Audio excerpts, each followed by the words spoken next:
Hi guys, and welcome to another episode of Attorney Javier's Philippine Law Lectures for Students. Today we'll be having the last episode on the Cooperative Code series, where we'll take up the topic of administration of cooperatives.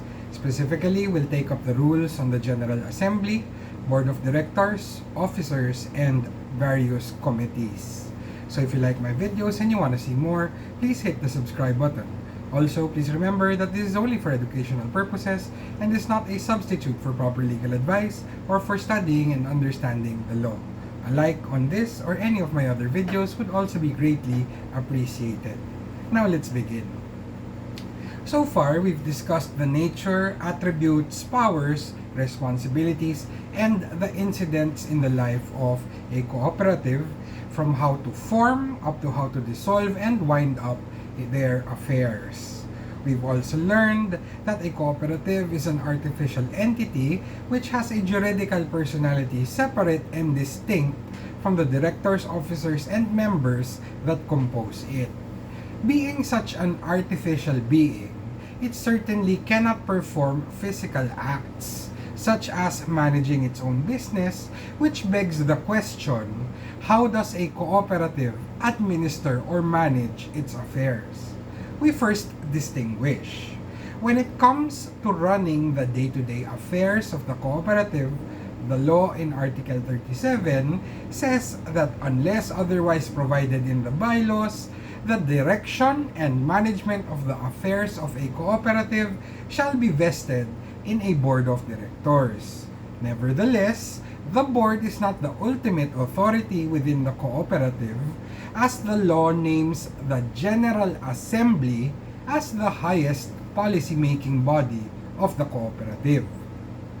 Now, the law defines the General Assembly as the full membership of the cooperative duly assembled for the purpose of exercising all the rights and performing all the obligations pertaining to cooperatives as provided by law, the Articles of Cooperation, and the bylaws. So, the definition says full membership. So, does this mean all the members of the cooperative? Article 32 of the Code provides clarity when it states that the General Assembly shall be composed of such members who are entitled to vote under the articles and bylaws of the cooperative. Now, as the highest policy-making body, the General Assembly is granted the following exclusive powers by the law, which the General Assembly cannot delegate. First, to determine and approve amendments to the Articles of Cooperation and bylaws. Second, to elect and or appoint the members of the Board of Directors and to remove them for cause if necessary. And third, to approve developmental plans of the cooperative. Remember, these powers cannot be delegated. However, aside from those powers, the General Assembly may be granted other powers as long as they are not contrary to law, and they may choose to delegate these other powers to a smaller body of the cooperative.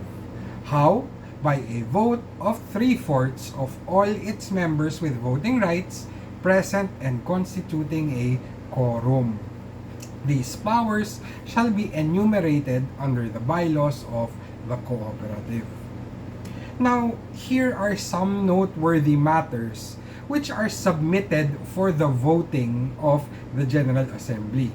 Namely, we have first, division, merger, or consolidation, which we talked about previously. We have appeals for denials of application or termination of membership.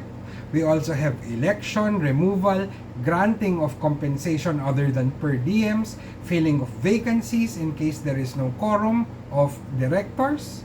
We also have election of the members of the audit or the election committees, respectively.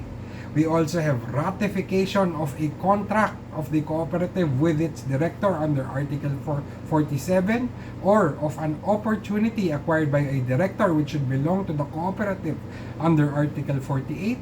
And we also have authority of the board to raise revolving capital.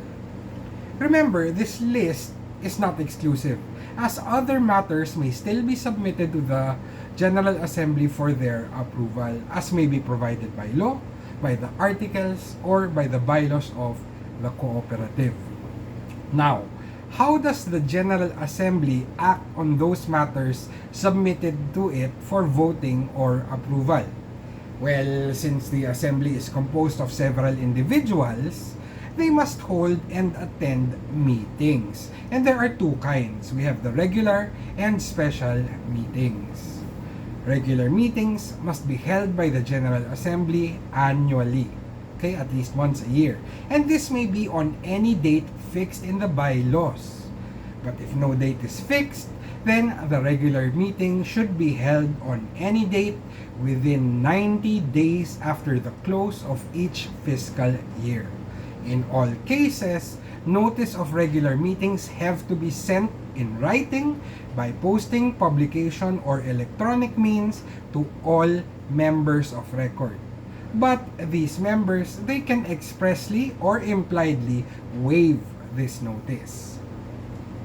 Special meetings, on the other hand, may be held by the General Assembly whenever they deem it necessary. And this may be done at any time through a call made by the board, which may originate either from the board itself through a majority vote of the board of directors, or as may be prescribed by the bylaws, or as requested in writing by at least 10% of the total members entitled to vote to transact business covered by the call.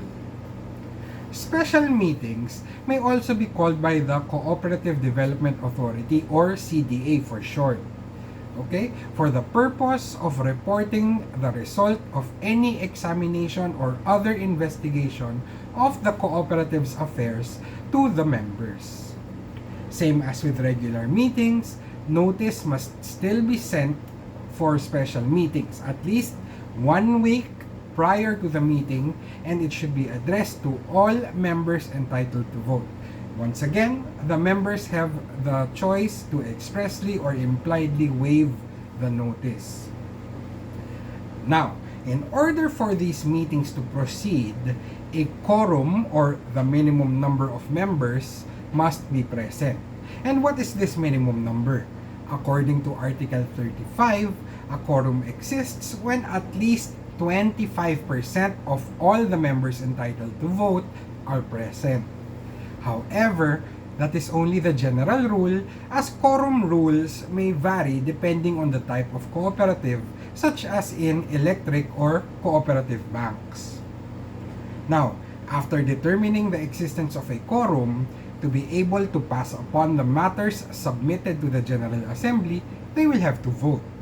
And Article 36 says that each member shall have only one vote.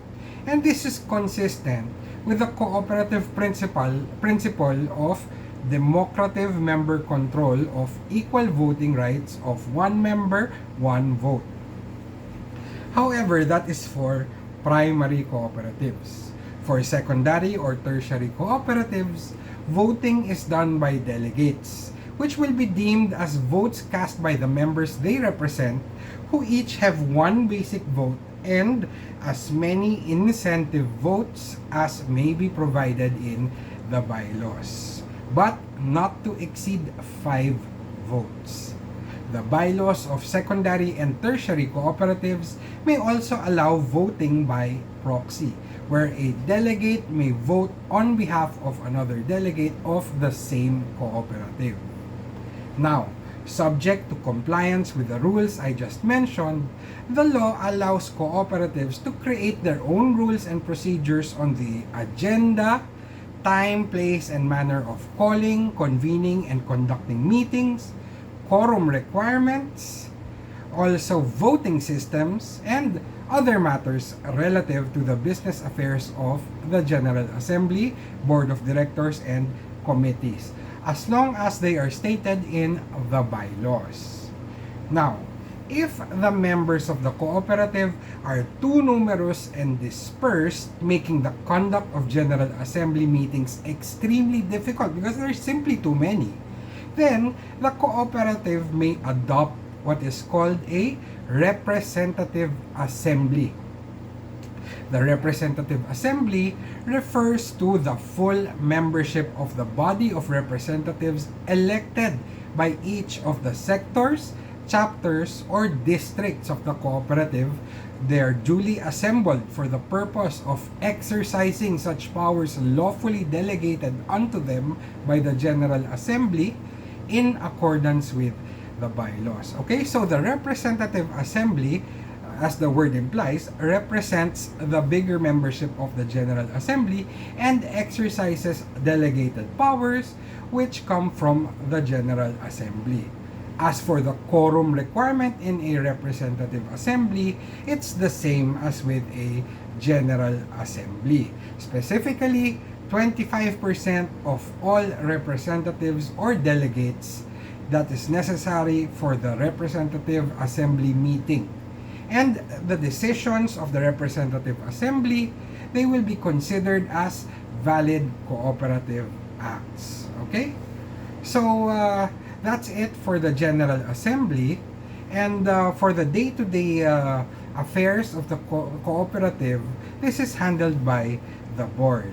Okay? But given the lengthy nature of the subject, I think it might be best if we discuss the board of directors as well as officers and committees in a separate episode. Okay? So I hope you may have picked up a thing or two, and I hope to see you next time, guys. See you soon. Bye.